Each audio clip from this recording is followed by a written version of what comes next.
The Caribbean Dominion had existed for 15,000 years. Across 1,200 star systems, their authority was absolute. Their fleets patrolled the trade routes. Their laws governed trillions of beings. Their technological supremacy had never been questioned. In all those millennia, no civilization had risen to challenge them. No species had ever surprised them. The galaxy was mapped, catalogued, and understood. Or so they believed.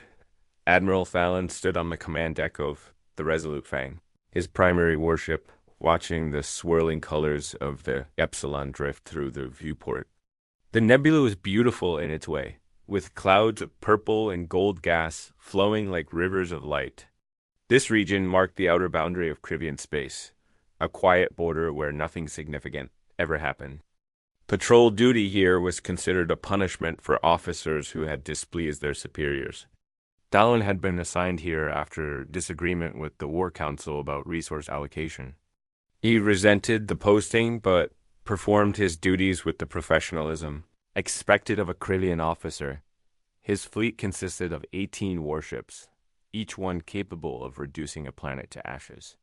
They moved in precise formation through the nebula, sensors sweeping the emptiness for any anomalies. Pirates occasionally ventured this far out, hoping to ambush merchant vessels before fleeing back into unclaimed space. It was Dallin's job to intercept them, though in 3 months of patrol, he had encountered nothing more threatening than stellar debris. Commander, Pellas approached from the sensor station, his expression showing mild interest rather than concern. Admiral, we have detected an object entering our patrol zone. Configuration unknown. Dallin turned from the viewport. Unknown configuration? Explain. The vessel does not match any design in our database. Its trajectory suggests intentional travel rather than drift. It is approaching at sublight speeds on a course that will intersect our position in approximately 40 minutes. Dallin felt a flicker of curiosity.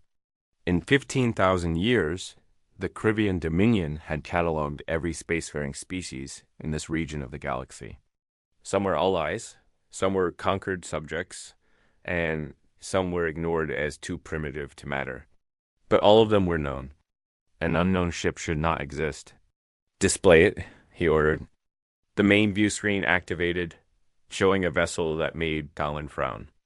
It was relatively small, perhaps 1/3 the size of his flagship, with a hull of dark, metallic gray. The design was simple and functional, lacking the ornate decorations that most civilizations used to display their cultural identity. No obvious weapons were visible, though that meant little. The most dangerous systems were often hidden. What troubled Dallin most was the symbol painted on the ship's hull. It showed a blue sphere with green continents, half-shadowed as if seen from space. He had never seen that emblem before. Can you identify the origin? He asked. Pellas worked his controls, running the ship's configuration through every database the Dominion maintained. Negative, Admiral. No match found. However, the trajectory analysis suggests it originated from the direction of Sector 794. Dallin's eyes narrowed. That sector contained only a handful of catalog systems, most of them unremarkable. One system in particular came to mind. The Sol system, he said slowly. The one with the primitive inhabitants. Pellas checked his records. Affirmative, Admiral. Survey team classified the dominant species as pre-spaceflight approximately 35 years ago. They possessed chemical propulsion and basic satellites. Technological assessment rated them at least 8 centuries behind Caribbean standards. Dallin remembered reading that report during his academy training. The species called themselves humans, and they had been deemed so primitive that formal contact was considered unnecessary. The survey team had observed them from orbit for 2 days, noted their fractured political systems and their slow technological progress, and departed without introduction. The humans were expected to remain irrelevant for at least 1,000 years, yet here was a ship, allegedly from that same primitive world, traveling through Caribbean space with technology that did not match anything in the Dominion's databases. It made no sense. Perhaps it is a ship from another species that happened to pass through their system, Kelly suggested. A coincidence of trajectory. Possible, Talon admitted, but unlikely. Change our course to intercept. All ships to battle formation. I want a full sensor sweep of that vessel. If it is hostile, I want to know before it gets within weapons range. The Krivian fleet shifted smoothly into combat positioning. 18 warships spread out in a pattern designed to surround and overwhelm any opponent. Their weapons remained unpowered but ready. Their shields remained inactive, but available at a moment's notice. They were predators moving into position, confident in their superiority. The unknown ship continued its steady approach, neither accelerating nor decelerating. Its course did not change. It showed no sign of having detected the Krivian fleet, which seemed impossible given that 18 large warships were hardly subtle. Admiral sensor sweep is complete. Pella sounded confused. The results are anomalous. Define anomalous. The hull composition is unlike anything in our records. Our scanners are having difficulty penetrating it. The material appears to be a hybrid ceramic metallic compound with properties that interfere with standard sensor frequencies. Talon felt the first stirring of unease. The ability to resist Krivian sensors was not something primitives should possess. What about the power signature? Can you determine their propulsion system? There was a long pause. Admiral, the power readings are inconsistent with our expectations. The ship appears to be generating approximately 3 times the energy output that its size would suggest as possible. The reactor design is completely unfamiliar. Talon's unease deepened. 3 times the expected output meant either revolutionary new technology or sensor malfunction. He preferred to believe it was malfunction. Run a full diagnostic on our sensor array. Verify the readings. Pellas nodded and turned back to his station. While the diagnostics ran, Talon studied the approaching ship. It looked so ordinary, so simple. Yet something about it felt wrong. The way it moved through space had a quality he could not quite identify. Not aggressive, not fearful, just utterly calm. Admiral, the unknown vessel is hailing us. Talon blinked in surprise. Hailing us? In what language? The communication officer checked her readings. In Krivian, Admiral. Perfect Krivian with no accent or translation errors. The unease became something colder. Put it through. The view screen shifted to show the interior of the unknown ship's bridge. A human stood before the camera. Talon recognized the species from the survey reports. Bipedal, bilateral symmetry, forward-facing eyes, suggesting a predator ancestry. This particular human was female, with dark skin and short black hair. She wore a gray uniform with the blue and green sphere symbol on her shoulder. Her expression was calm and professional. Greetings, Admiral Talon of the Krivian Dominion, she said in flawless Krivian. My name is Captain Mariano Rivera of the Earth Defense Vessel Horizon's Promise.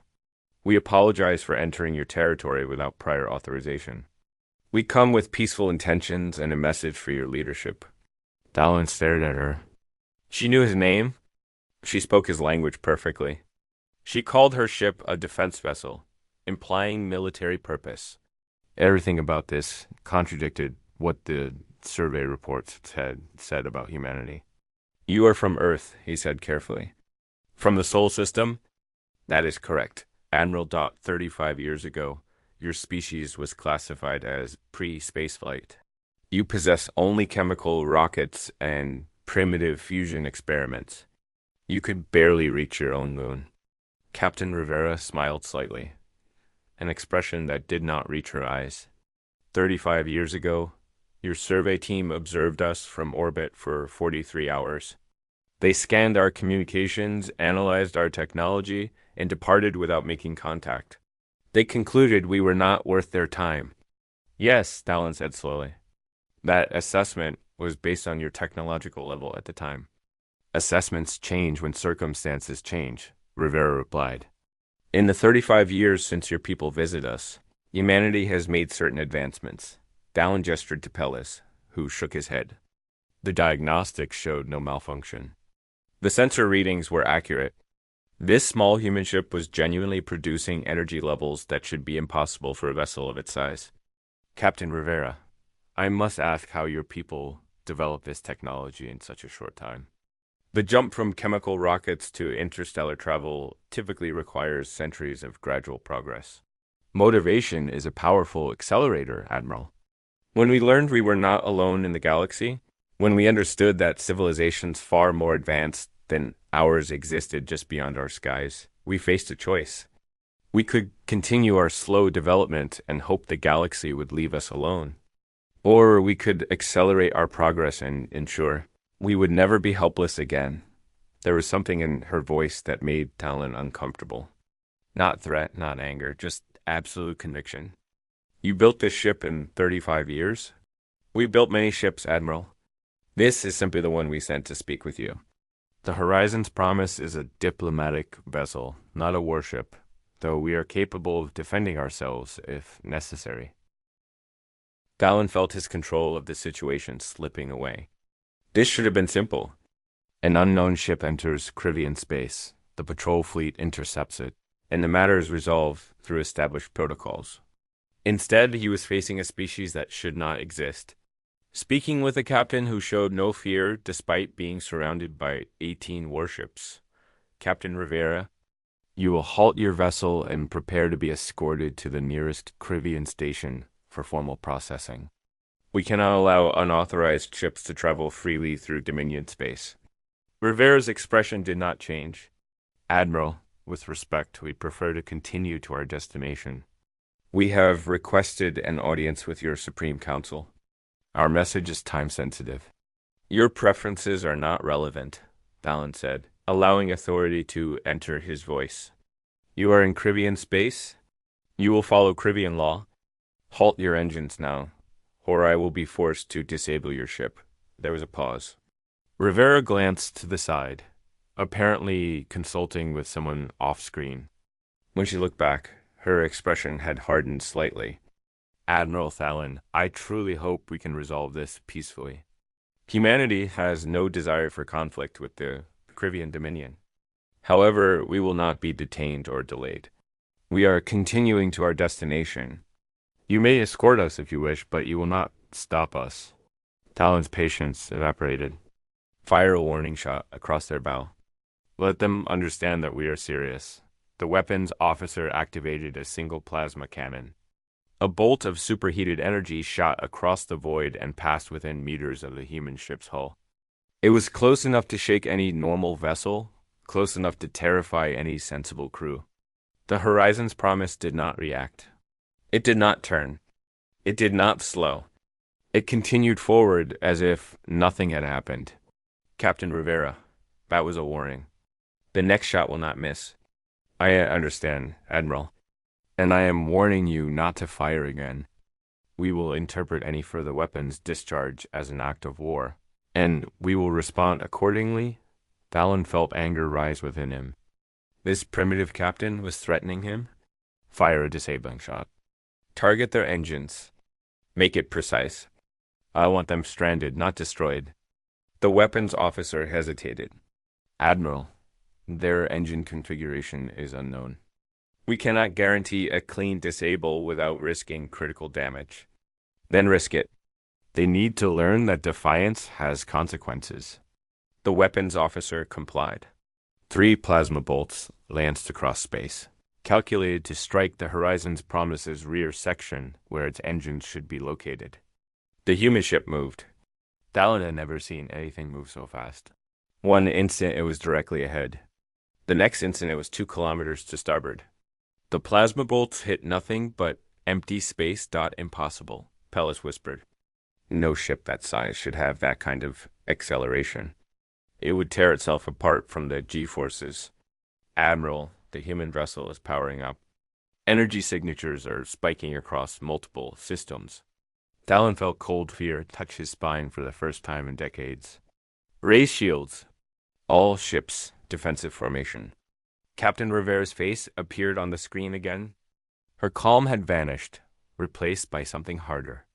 Admiral Talon, you fired on a diplomatic vessel. Under any reasonable interpretation, that is an act of war. We are now authorized to defend ourselves. Stand down immediately or face the consequences. Stand down. Dallon's voice rose. You are one ship against 18? You cannot possibly believe you can threaten an entire Krivian battle group. We are not threatening, Admiral. We are informing. What happened next would be analyzed by Krivian military strategists for years to come. The Horizon's promise did not fire weapons. It did not launch missiles. It simply emitted a pulse of energy that swept across the entire Krivian fleet in less than a second. And every single ship went dark. The Resolute Fang's lights died. The engines stopped. The weapons went offline. Life support switched to emergency backup. The bridge was illuminated only by dim red emergency lighting. Around them, 17 other Krivian warships drifted in space, equally dead, equally helpless. Dallon stared at his darkened view screen in shock. Report, he managed to say. What happened? The engineering officer worked frantically at his console, which was running on backup power. All primary systems offline, Admiral. Propulsion, weapons, shields, communications, everything. The pulse disrupted our power grid at the quantum level. It did not damage anything. It simply turned everything off. How long until we can restart? Unknown, Admiral. The engineering teams are trying to understand what was done to us before they can reverse it. Current estimate is between 2 and 4 hours. 4 hours. Dallon felt numbness spreading through his body. The most powerful ships in the Krivian Navy, rendered completely helpless in a single moment by a vessel they had dismissed as primitive. The backup communication system crackled to life. Captain Rivera's voice came through, still calm, still professional. Admiral Thallon, your ships will regain full function in approximately 3 hours. Your crews are unharmed. Your vessels are undamaged. We have simply disabled your ability to interfere with our mission. Why? Dallon asked. Why did you not destroy us? Because we came here to talk, not to kill. Rivera replied. Because humanity learned long ago that violence should be the last resort, not the first. Because we want the Krivian Dominion to understand that we are not primitives to be dismissed or enemies to be destroyed. We are potential allies, if you will allow it. What do you want from us? Only what we have requested from the beginning. An audience with your Supreme Council. We have information they need to hear. Information about a threat that endangers both our species. Dallon closed his eyes. His career was destroyed. His reputation was ruined. He had lost 18 ships to a single human vessel without landing a single hit. But beneath the shame and the fear, a small part of him felt something unexpected. Curiosity. What kind of species could advance so far, so fast? What kind of people could build weapons of such power and then choose not to use them? I will send your message to the Supreme Council, he said quietly. I will recommend they grant your audience. Thank you, Admiral. We will wait at the border for their response. We are patient. The transmission ended. Thallon stood alone in the dim emergency lighting of his bridge, surrounded by his crew's shocked silence. Through the viewport, he could see the Horizon's promise gliding away into the darkness, moving with impossible grace toward the edge of Krivian space. It looked so small, so fragile. Yet it had just changed everything. Humanity had arrived, and the galaxy would never be the same. The truth revealed. Supreme Council. Chamber of the Krivian Dominion had witnessed countless moments of historical significance across 15 millennia.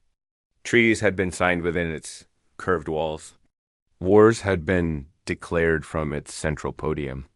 The fate of entire civilizations had been decided by the voices that echoed through its vast space. But in all those thousands of years, the chamber had never experienced a moment quite like this one. Fear and confusion hung in the air like a physical presence as the highest leaders of the Dominion gathered in emergency session. Supreme, Chancellor Vorin sat in the elevated seat of authority, his age-worn features showing deep concern. He had led the Dominion for 70 years, guiding his people through economic challenges and minor conflicts with neighboring powers. He had always prided himself on his calm judgment and strategic thinking. But The report from Admiral Fallon had shaken him in ways he had not experienced since his youth. A single human vessel had disabled 18 Kryrian warships without firing a conventional weapon. It was not just a tactical defeat. It was a fundamental challenge to everything the Dominion believed about its place in the galaxy. The council members sat in their designated positions around the circular chamber, representing the various factions and interests within Kryrian society. Military commanders, industrial leaders, scientific advisors, and diplomatic officials all waited for answers that no one seemed able to provide. The silence was broken by Fleet Marshal Corthan, the highest-ranking military officer in the Dominion. His voice carried barely controlled anger. This is a catastrophe. Our entire defensive doctrine is based on technological superiority. If the humans can neutralize our ships so easily, what does that say about our ability to defend our territory? It says we underestimated them, replied Science Director Yellen, her tone sharp with frustration. 35 years ago, we sent a survey team to observe Earth. They spent 2 days cataloging human technology and concluded the species was centuries away from meaningful space travel. The survey team filed their report, classified humans as irrelevant, and moved on. Clearly, that assessment was catastrophically wrong. But how? Demanded Corthan. How does a species advance from chemical rockets to quantum disruption technology in 35 years? That kind of progress should be impossible. Our own development took millennia. Intelligence Chief Varon rose from his seat, his movements slow and deliberate. He was older than most council members, with scales that had faded to pale silver. His eyes held the weight of secrets accumulated across decades of service. Chancellor, members of the council, I believe I can provide some answers. The humans did not develop their technology in isolation. They had help, unwitting help that we provided. Every eye in the chamber turned toward him. Lauren leaned forward. Explain yourself, Chief Varon. When our survey team visited the Sol system 35 years ago, they followed standard protocol. They observed from orbit, scanned planetary communications, analyzed technological capabilities, and deployed a monitoring probe before departure. Yes, Corthan said impatiently. Standard procedure for newly discovered species. The probe was meant to provide periodic updates on human development. What of it? The probe transmitted reports every 5 years as programmed. Varon continued. Those reports showed steady but unremarkable progress. New satellites, improved space stations, nothing suggesting rapid advancement. We assumed everything was normal. 3 months ago, the probe stopped transmitting. We sent a recovery vessel to investigate, expecting to find a malfunction. The chamber was absolutely silent. Varon touched a control panel, and a holographic display materialized in the center of the room. The probe was functional. Its power source was intact. Its systems were undamaged, but its transmission array had been deliberately deactivated from the outside. The humans found it. They found it 23 years ago. The holographic display shifted, showing data streams and technical readouts. And they did not destroy it. They studied it. The probe contained everything we knew about our technology, our language, our military protocols, our territorial maps. The humans accessed all of it. They reverse engineered our quantum communication systems. They analyzed our hull materials. They learned our strategic deployment patterns. They used our own intelligence gathering against us. Chancellor Voren felt his blood turn cold. You are saying we gave them the blueprint for their advancement? Not the blueprint, Varon corrected. The foundation? The humans proved capable of taking our technology and improving upon it. That quantum disruption pulse they used against Admiral Fallon's fleet? It is based on a theoretical concept our own scientists abandoned 60 years ago because we could not make it practical. The humans found the research in the probe's database and solved the problem we could not. Yellen's voice was barely a whisper. They're not just equal to us. They surpassed us in specific area. The implications spread through the chamber like ice water. For 15,000 years, the Krivian Dominion had been the technological superior to every species they encountered. That superiority was the foundation of their power, their security, their entire civilization structure. If humanity could match or exceed Krivian technology, what did that mean for the Dominion's future? We must assume they have hostile intentions, Corthan declared. They built a military fleet in secret. They infiltrated our intelligence systems. They demonstrated their weapons against our ships. These are not the actions of a peaceful species, are they not? The question came from diplomatic advisor Selris, who had remained silent. She was younger than most council members, with sharp green eyes that missed nothing.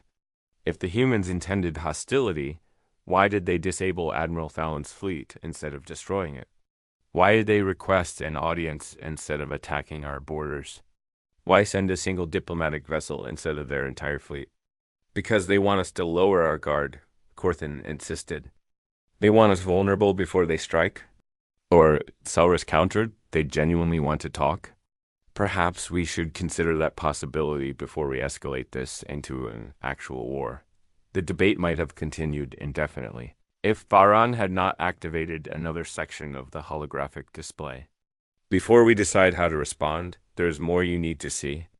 The probe's final recording, made before the humans deactivated it, shows something beyond their military preparations. The display shifted to show Earth's solar system, but not as the survey team had seen it 3 decades ago. Now, massive construction yards orbited the outer planets. Ships of various sizes moved between them in organized patterns. But what drew every eye was the defensive perimeter being constructed at the system's edge. Enormous platforms bristling with weapons faced outward. Not toward Krivian space, but toward the darkness beyond. What are they defending against? Boran asked. That is the question I have been investigating. Varan changed the display again. This time it showed deep space sensor readings. Astronomical data that meant nothing to most council members, but everything to the scientists present. 3 weeks ago, we detected unusual gravitational anomalies in the region beyond the galactic rim. We dismissed them as natural phenomena. But when I compared our data with information the humans included in their request for an audience, a pattern emerged. The display showed a 3-dimensional map of the galaxy with a dark shadow spreading from one edge. Something is coming from intergalactic space. The humans call it the Void Scourge. Our own long-range sensors have detected its approach but classified it as a cosmological event, not a threat. The humans disagree. Their analysis suggests it is neither natural nor random. Yellen stood abruptly, her scientific training overriding political considerations. Show me their data, everything they sent. Varan complied, and the chamber filled with complex astronomical readings, energy signatures, and predictive models. Yellen studied them with intense concentration, her expression growing darker with each passing moment. This cannot be correct, she said finally. If these readings are accurate, this phenomenon is moving with purpose. It is consuming everything in its path, matter, energy, even spacetime itself. And it is accelerating. How long until it reaches Krivian space? Boran demanded. Based on current trajectory and speed, Yellen said quietly, approximately 200 years. Perhaps less if it continues to accelerate. 200 years seemed like a long time to most species, but to the Krivian who measured history in millennia, it was barely a moment. The Dominion had stood for 15,000 years. Now they were being told it might not survive another 2 centuries. What do the humans propose? Selris asked. They propose an alliance, Varan replied. They suggest pooling our resources, our technology, our knowledge to develop a defense against the Void Scourge. They claim that separately, neither our civilizations has the capacity to survive this threat. Together, we might have a chance. It is a trick, Corthan insisted, though his voice lacked its earlier certainty. They invented this threat to manipulate us. Did they? Varan asked. Did they invent the gravitational anomalies our own sensors detected? Did they fabricate the energy signatures our astronomers have been puzzling over for months? Or did they simply recognize the danger before we did because they were looking for it? Why would they be looking for it? Because they are afraid, Varan said simply. The humans built their fleet not to conquer us, but to ensure their survival. They prepared for the worst possible scenario, an existential threat from unknown space. When they discovered the Void Scourge, they realized they could not face it alone. That is why they came to us. Not as conquerors, not as supplicants, but as potential allies facing a common enemy. Chancellor Voran sat in silence, his mind working through the implications. If the humans were telling the truth, the Dominion faced a choice between pride and survival. They could reject the alliance, maintain their independence, and potentially face annihilation alone. Or they could accept partnership with a species they had dismissed as primitive and gain a chance at survival. What kind of people are these humans? He asked quietly. Baron considered the question. Based on everything I have learned, they are survivors. Their history is marked by catastrophic wars, environmental near-collapse, and repeated brushes with extinction. They have fought each other with weapons that could destroy their entire planet. They have divided themselves along lines of ideology, religion, and resources. And yet they endured. They learned. They adapted. When they discovered they were not alone in the galaxy, they did not despair at their inferiority. They worked to ensure they would never be helpless again. Yellen added her own observations. Their scientific advancement is remarkable not just in speed, but in approach. Where we build upon millennia of gradual progress, they leap forward through intuition and experimentation. Where we refine existing knowledge, they question fundamental assumptions. It makes them unpredictable, but also extraordinarily innovative. And their military doctrine, Corthan admitted reluctantly, shows sophistication we did not expect. They disabled our fleet without causing casualties. They demonstrated overwhelming capability while choosing restraint.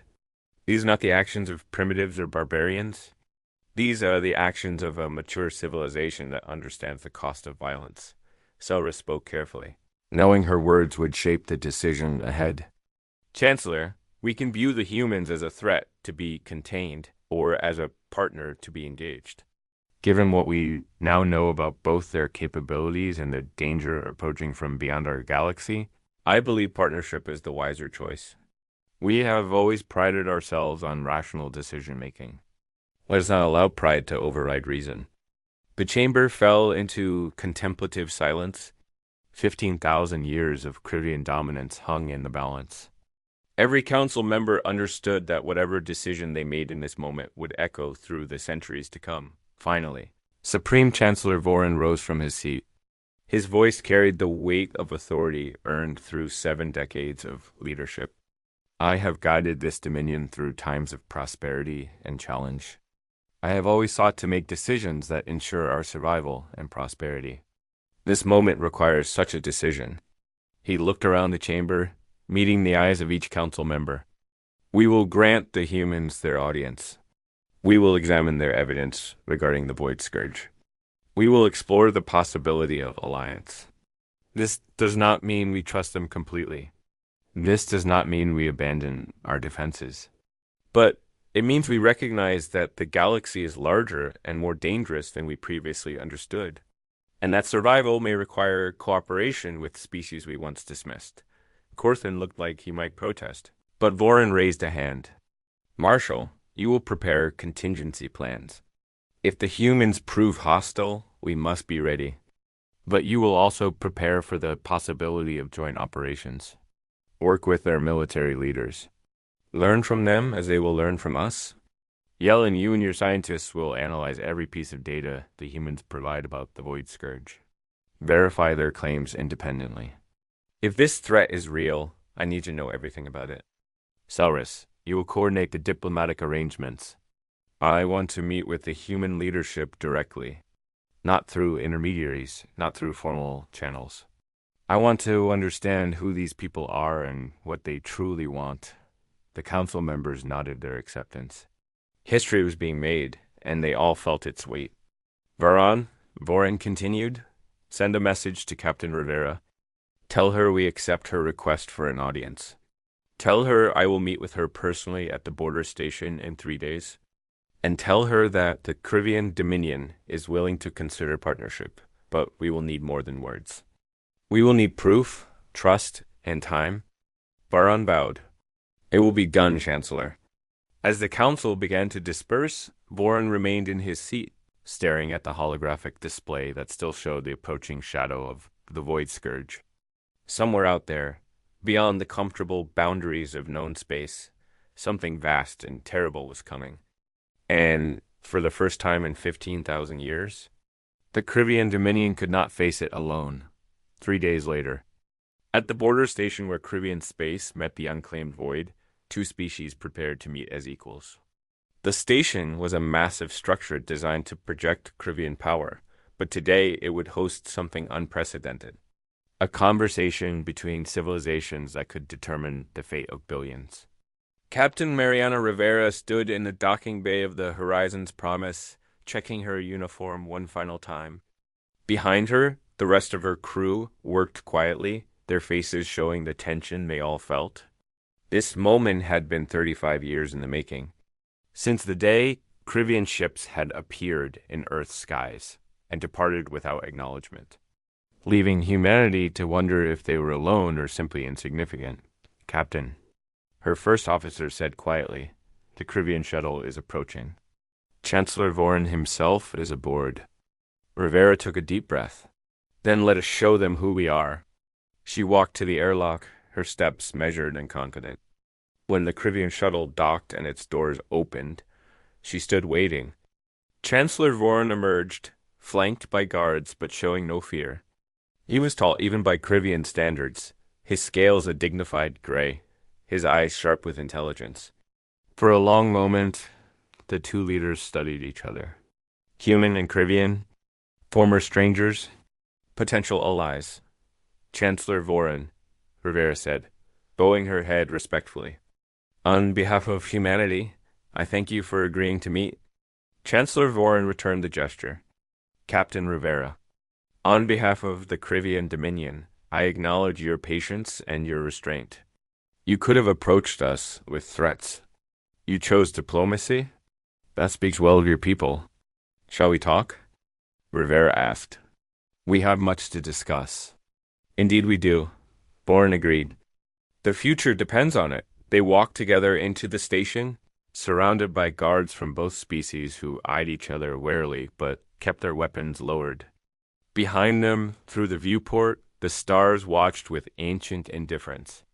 The Void Scourge continued its approach, uncaring about the hopes and fears of mortal beings. But, for the first time, two civilizations were preparing to stand together against the darkness. Humanity had come seeking partnership. The Krivian Dominion had chosen to listen. Whatever came next, they would face it not as enemies, not as master and subject, but as equals united by necessity and the fragile hope that cooperation might achieve what isolation never could. The galaxy was changing, and in that border station, the seeds of a new future were being planted.